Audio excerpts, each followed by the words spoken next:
if you haven't seen Classroom of the Elite, then like me, you probably only knew who this guy was through certain quite cringy shorts. And when I first watched season 1, I was quite confused as to why people saw him that way, as he actually seemed like a fairly chill, kind in his own way type of guy. But the conclusion of season 1 has him revealing, oh actually everyone's my tool and I'm manipulating them all, which aside from making him a far less interesting character, in my opinion, as he became extremely one-dimensional, it also weirdly appears to have inspired a lot of people to want to be like him in that regard. And he has some very cool, admirable traits, you know, how smart he is, he's very level-headed, he's also some sort of MMA master, apparently, so I can see the appeal of wanting to be like him in those areas. But even as someone whose entire channel is lessons from anime, you know, looking at these fictional characters and reflecting on the relevance of their stories to my own life, do not try and act like this guy. Do not try and be this Sigma emotionless manipulator. And let me tell you why, because I think a lot of the people who think it's a good idea are typically younger than my audience. Now, I imagine 99.9% of my regular viewers aren't doing this, you know, but for those outside of that, firstly, the completely honest truth is that you will just come across weird.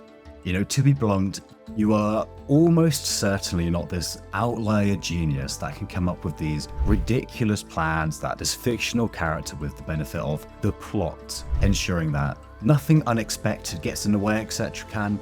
It's just not realistic.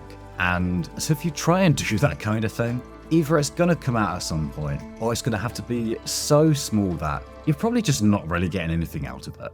Because that's the other point, like, what are you actually trying to gain here? You know, especially if you are still in school or whatever, what could you possibly be trying to gain from acting like this? So I promise you that's going to backfire.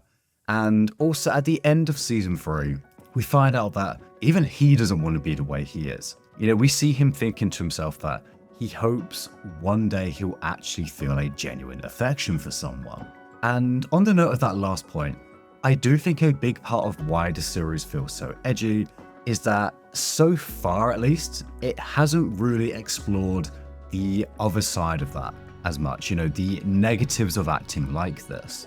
And by comparison, one of the reasons which Blue Lock, that should on paper be this super edgy football show, just doesn't feel that way, is instead super interesting, is that it's extremely willing to explore the other side of the coin to the ideas it presents, which maybe this show is going to as well, given that last scene, but so far it's not really shown much of that.